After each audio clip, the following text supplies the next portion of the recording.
Continuation of the lesson, page number 21 from the beginning. When the merchant arrived, the king questioned him, "What is your name?" Merchant को लाया गया, पूछा आपका नाम क्या है? सच्चान सच योर हाइनेस, तो उसने अपना नाम बताया।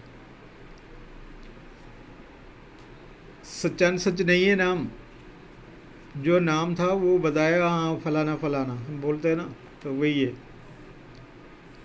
कुल मिला के इसमें मर्चेंट का नाम बताना नहीं चाह रहे। कितने लोग आगे, कोई नाम बताया नहीं है ना। Were you at home when the dead man burgled your house, इन्होंने आपके घर पे चोरी किया तब आप घर पे थे? Yes my Lord, he broke in and wall was weak, it fell on him.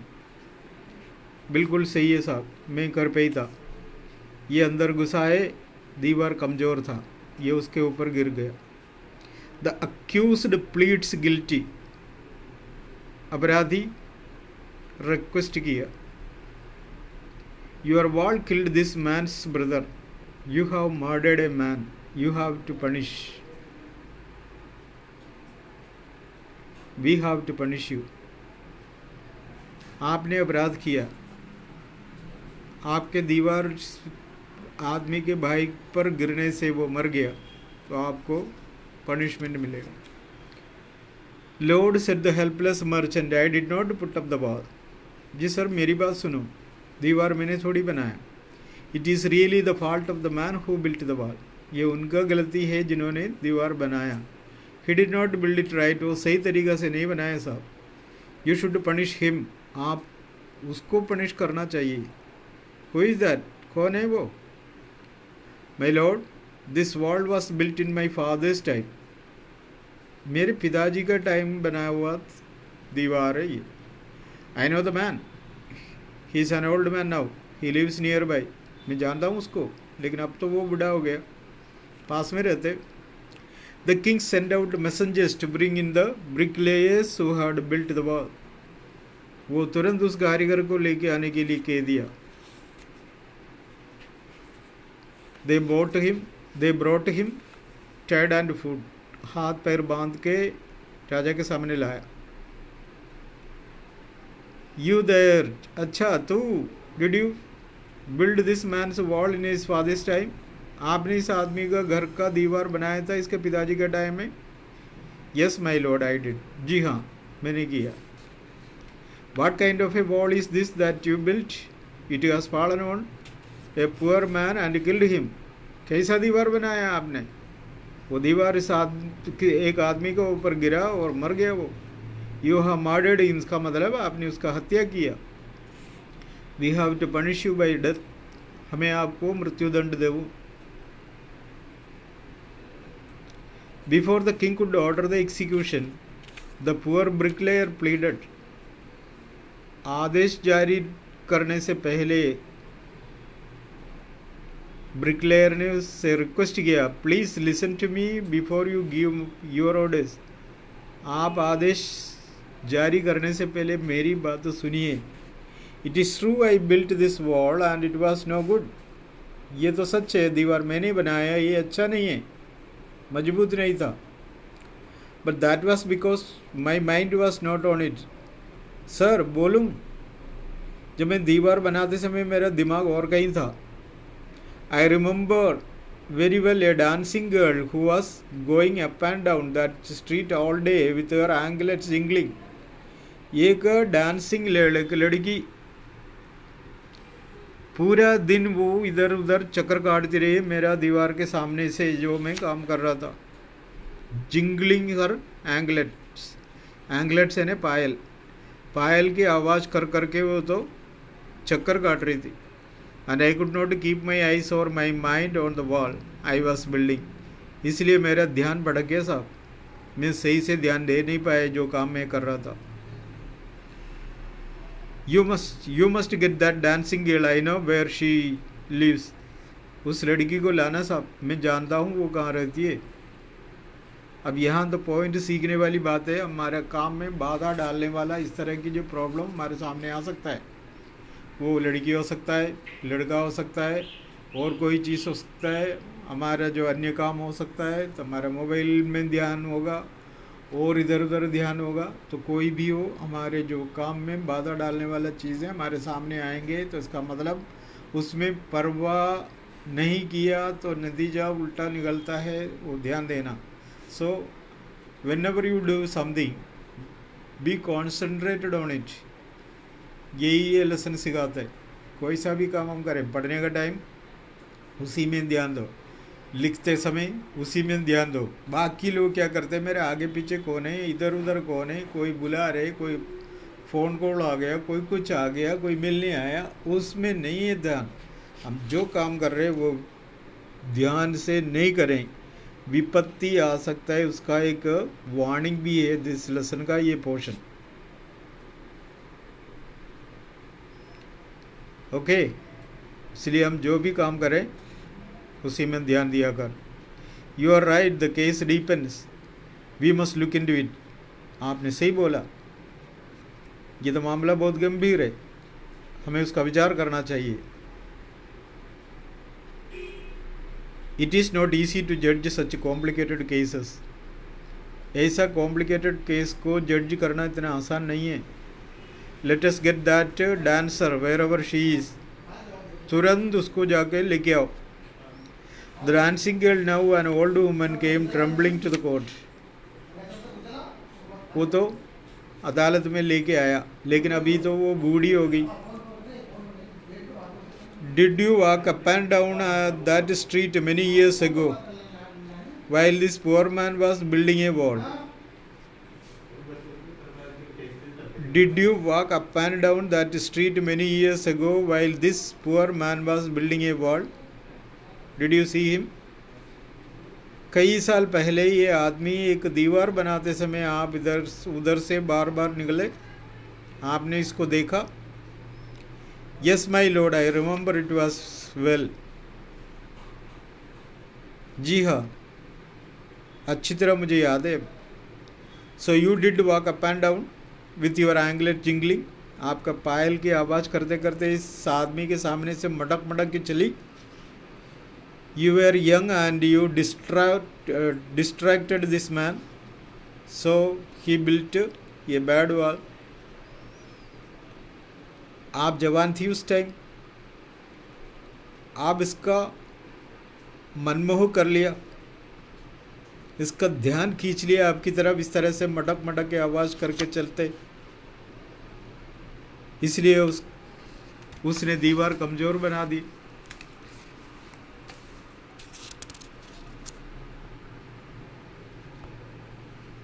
आपको पता है, it has fallen on a poor burglar and killed him. वो दीवार किसी के ऊपर गिर गया, चोर के ऊपर, मर गया वो। You have killed an innocent man. एक निर्दोष आदमी का हत्या किया आपने। You will have to be punished. आपको सजा मिलेगी। She thought for a minute and said. Lady ने थोड़ा सोचा और कहा, माय लॉर्ड वेट, रुकिए। I know now why I was walking up and down that street. अब मुझे याद आ रही है तो मैं क्यों चक्कर काट रही थी। I had given some gold to the gold Smith to make some jewellery for me. मैंने कुछ सोना एक गोल्ड स्मिथ को दिया था कि मेरे लिए कुछ आभूषण तैयार करने के लिए। He was a lazy scoundrel. बदमाश था, आलसी था। He made so many excuses. बहाना बनाया। Said he would give it now and we would give it then, he would give it then, and so on all day. हर दिन मुझे बुलाता था, आज देंगे, कल देंगे, यूं बोल बोल के बहाना बना के मुझे परेशान किया। He made me walk up and down to his house a dozen times. उसके घर के सामने से कई बार चक्कर काटने का कारण यही है। That was when this bricklayer saw me. तभी तो इन्होंने मुझे देखा। It is not my fault, my lord. It is the damned goldsmith's fault. इसलिए हुजूर, माना करो ये मेरी गलती नहीं थी, इस गोल्ड स्मिथ का गलती है। Poor thing she is absolutely, अरे वाह, बिल्कुल सही कहा आपने। Thought the king, weighing the evidence, सबूत को तोलने के बाद, विचार करें, तोलना इधर का मतलब थोड़ी है तराजू ला के तोला, हिसाब किताब करने के बाद पता पड़ गया कि लेडी ने बोला बिल्कुल सही है। We have got the real culprit at last, culprit यानी अपराधी, अपराधी को वास्तव में ढूंढ के निकाला। Get the gold smith where ever he is hiding at once, आदेश दिया उसको जहां भी हो उठा के लाओ। The king's bailiffs searched for the gold smith, आमीन, सरकारी कर्मचारी उसको ढूंढने निकल पड़े। Who was hiding in a corner of his shop, उसके दुकान के किसी कोने में छुपा हुआ था। When he heard the accusation against him, he had his own story to tell. जब उसका आरोप बताया गया तो उसने अपनी बात बताना शुरू की। My lord, he said, I am a poor goldsmith. It is true I made this dancer come many times to my door. ये तो सच है, मैंने इसको बार बार मेरे दरवाजे पे बुलाया। I gave her excuses because I could not finish making her jewelry before I finished the rich merchant's orders. इसको बार बार इसलिए बुलाया क्योंकि मैं उसका काम पूरा कर नहीं पाया, क्योंकि एक मर्चेंट का कोई विशेष कार्य था कुछ बनवाने का। They had a wedding coming on, they would not wait. उसके घर पे शादी थी, वो शादी के लिए आभूषण तैयार करने के लिए दिया। शादी का डेट बदल नहीं सकता है ना, तो इसलिए उसका काम करना पड़ा। आपको तो वैसे मालूम है, they had a wedding coming and they would not wait.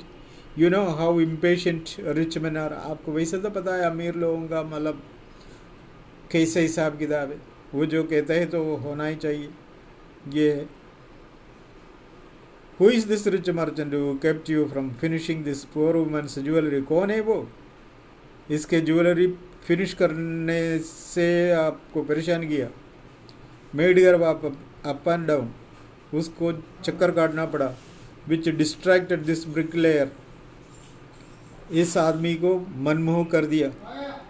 Which made a मस ऑफ हिज वॉल, जिसकी वजह से वो जो दीवार बना रहे थे वो गड़बड़ हो गया, बिगड़ गया। Which has now fallen on a particular innocent man and killed him, वो किसी आदमी के ऊपर, एक निर्दोष आदमी के ऊपर गिर के वो मर गया। कैन यू नेम हिम, बता सकते हो वो मर्चेंट का नाम? The gold Smith named the merchant, goldsmith ने उसका नाम बता दिया। And he was none other than the original owner of the house whose wall had fallen, वो और कोई नहीं है बल्कि वही आदमी है, उस मकान का मालिक जिसका मकान का दीवार गिर गया था। Now justice had come full circle, thought the king, अब तो सब हो गया काम। बैक टू द मर्चेंट, सारे प्रॉब्लम उसी के ऊपर वापस आए। When he was rudely summoned back to the court, he arrived crying, जबरदस्ती उसको पकड़ के दोबारा कोर्ट में लाया, वो रोना शुरू किया। It was not me but my father who ordered the jewellery, अजी बात सुनो तो सही, ज्वेलरी के ऑर्डर मैंने थोड़ी दिया था, मेरे पिताजी ने दिया था। He is dead, I am innocent, वो मर गए तो मैं निर्दोष हूँ ना। But the king consulted his minister and ruled decisively, और राजा मंत्री से कंसल्ट करके बस ये पक्का कर लिया। It is true your father is the true murder, ये तो सच है, आपके पिताजी हत्यारा है। ही इज डेड, वो मर गए। But somebody must be punished in his place, लेकिन उसके जगह में किसी को सजा देना ही देना है।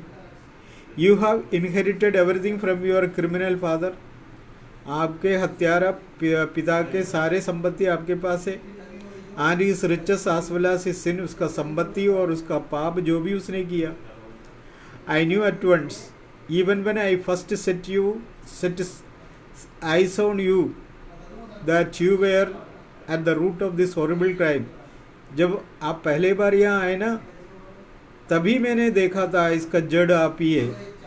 You must die, आपको मरना ही पड़ेगा. And he ordered a new stake to be made ready for the execution. मार डालने के लिए, फांसी लगाने के लिए एक स्टेक तैयार किया, दाव तैयार किया, वुडन पोस्ट तैयार किया, जिसमें फांसी लगाने के लिए तैयार करते हैं. As the servants sharpened the stake and got it ready for the final impaling of the criminal. तैयार करने के बाद उस आदमी को फिट करने के लिए उनके सामने लाया.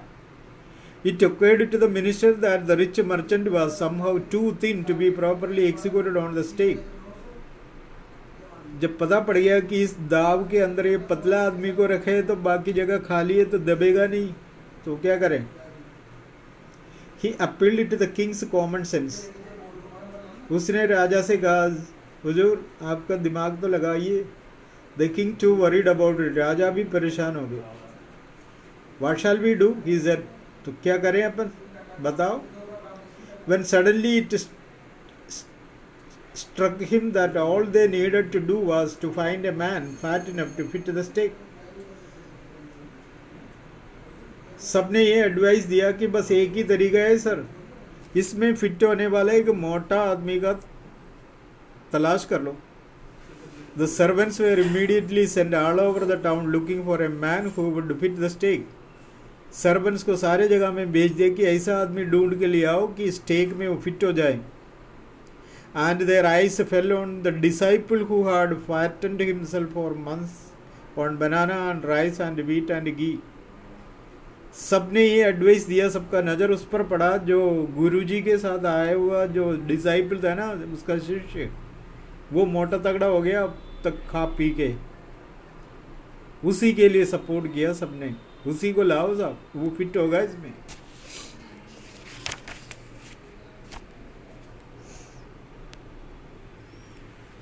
So revise the lesson, take time to understand the thing.